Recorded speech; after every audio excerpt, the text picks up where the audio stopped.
Welcome back to our channel educational express life with education চ্যানেলে আপনাদের প্রত্যেককে স্বাগত। আপনারা কিন্তু দেখতে পাচ্ছেন যে আজকের ভিডিওতে পশ্চিমবঙ্গ সরকারের নতুন সোপ অনুযায়ী 2011 সালের পর ইস্যু হওয়া এসসি এসটি ওবিসি সার্টিফিকেটের রিভেরিফিকেশান নিয়ে বিস্তারিত আলোচনা কিন্তু আজকের ভিডিওর মধ্যে থাকছে।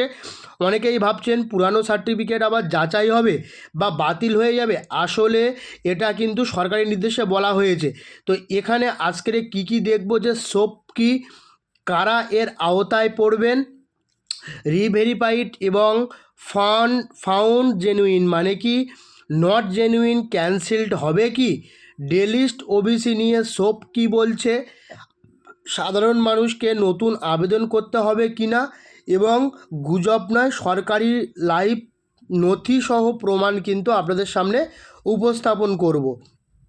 তো যারা যারা ভিডিওটি দেখছেন তারা কিন্তু অবশ্যই লাইক দিয়ে যাবেন। আজ কিন্তু ওবিসি নিয়েও কিন্তু বেশ কিছু কথা বলবো। তো 2011 সালের পর থেকে ইস্যু হওয়া এসসি এসটি ওবিসি সার্টিফিকেট পুনর্যাচাই বা রিভেরিফিকেশান নিয়ে নতুন সোপ জারি করলো পশ্চিমবঙ্গ সরকার। পশ্চিমবঙ্গ সরকারের অনগ্রসর শ্রেণীর কল্যাণ দপ্তর মানে ব্যাকওয়ার্ড ক্লাস ওয়েলফেয়ার ডিপার্টমেন্টের অস্কার পোর্টাল, অর্থাৎ আপনাদের সামনে কিন্তু অস্কার পোর্টালের মাধ্যমে 2011 সালের পর ইস্যু হওয়া জাতিগত সার্টিফিকেট পুনর্যাচাইয়ের জন্য একটি নতুন স্ট্যান্ডার্ড অপারেটিং প্রসিডিওর প্রকাশ করেছে। তো এই যে 2011 সালের পর যে ইস্যু হয়েছিল এসসি এসটি এবং ওবিসি সার্টিফিকেট, সেগুলোর কিন্তু পুনর্যাচাইয়ের জন্য কিন্তু স্ট্যান্ড অপারেটিং প্রসিডিওর মানে হচ্ছে সোপ, যেটা বলছিলাম আপনাদেরকে, সোপের মাধ্যমে কিন্তু আপনাদেরকে যেগুলো প্রকাশ করেছে, সোপ কিন্তু এটাকে ঠিকঠাকভাবে দেবে বা আপনাদেরকে উত্তর দেবে। তো এর পরবর্তীতে কি বলা হয়েছে একবার দেখে নিন।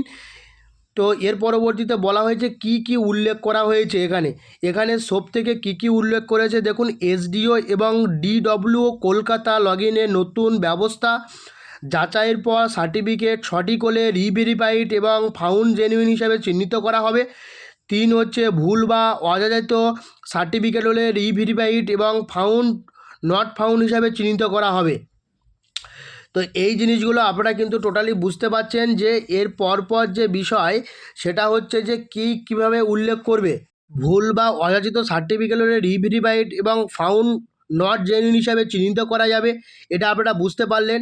তো এর পরবর্তীতে আমরা দেখব যে শারীরিক যাচাই বা প্রশাসনিক প্রক্রিয়া চলাকালীন রিভেরিফিকেশান আন্ডার প্রসেস স্ট্যাটাস দেওয়া হবে বা দেওয়া যাবে। তো শারীরিক যাচাই এবং প্রশাসনিক প্রক্রিয়া চলাকালীন রিভেরিফিকেশান আন্ডার প্রসেস স্ট্যাটাস দেওয়া যাবে।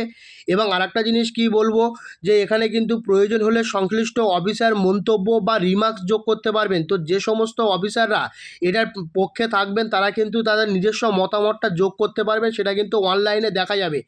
পুনর্যাচাইয়ের সহায়ক নথি পিডিএফ আকারে আপলোড করা যাবে, অর্থাৎ পুনর্যাচাইয়ের যে সহায়ক নথি সেটা কিন্তু পিডিএফ আকারে আপলোড করতে পারবেন তারা।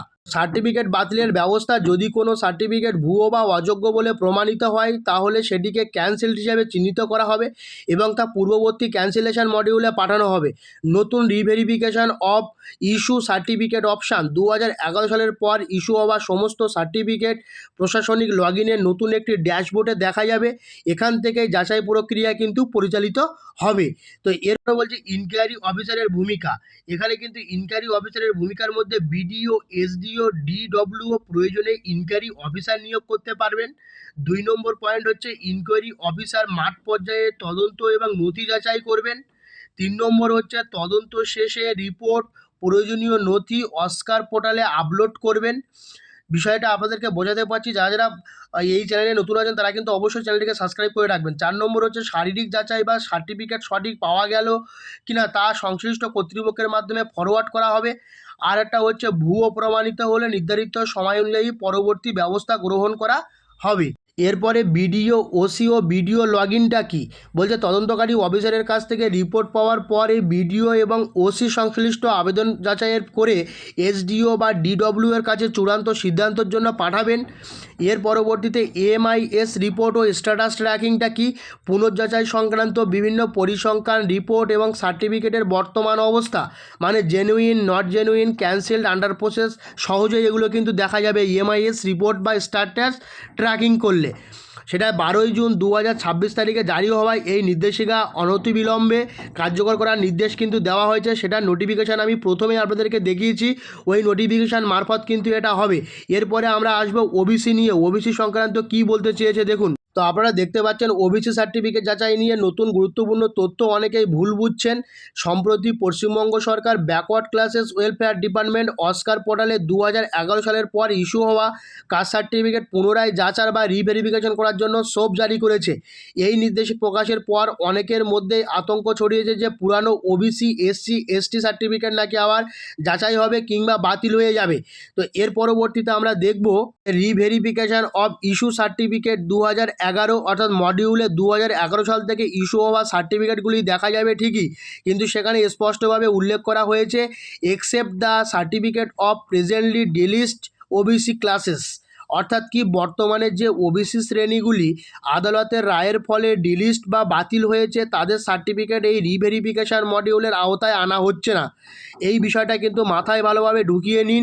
এটি একটি অত্যন্ত গুরুত্বপূর্ণ তথ্য, কারণ অনেকেই মনে করেছেন সরকার এখন ওই বাতিল ওবিসি সার্টিফিকেটগুলি পুনরায় তদন্ত বা যাচাই শুরু করতে চলেছে, কিন্তু সোপ কিন্তু তার ঠিক উল্টো কথাই বলছে। সোপ কিন্তু বলেছে এটার সঙ্গে এটার কোনো রকম সম্পর্ক নেই। সোপ বলেছে এটা কোনোভাবেই করা যাবে না। আরেকটা জিনিস কি বলছে, আরেকটা জিনিস হচ্ছে কি যে এখানে কিন্তু এই নির্দেশের মূল উদ্দেশ্য হলো 2011 সালের পর ইস্যু হওয়া বিদ্যমান এসসি, এসটি বা অন্যান্য বৈধ ওবিসি সার্টিফিকেটের প্রশাসনিক যাচাইয়ের জন্য এই অনলাইন ব্যবস্থা তৈরি করা হয়। তো আশা করি সমস্ত ভিডিওটা আপনাদেরকে বোঝাতে পেরেছি। যদি আপনাদের কোনো কোয়ারিজ থাকে অবশ্যই কিন্তু কমেন্ট বক্সে আপনারা বলবেন। আপনারা যদি যদি ভিডিওটি ভালো লেগে থাকে অবশ্যই একটা লাইক দিয়ে যাবেন, আর যদি চ্যানেলে নতুন হয়ে থাকেন চ্যানেলটিকে সাবস্ক্রাইব করে পাশে থাকবেন। তো আজ এই পর্যন্ত, পরবর্তী কোনো ভিডিওতে আপনাদের সঙ্গে আবার দেখা হচ্ছে।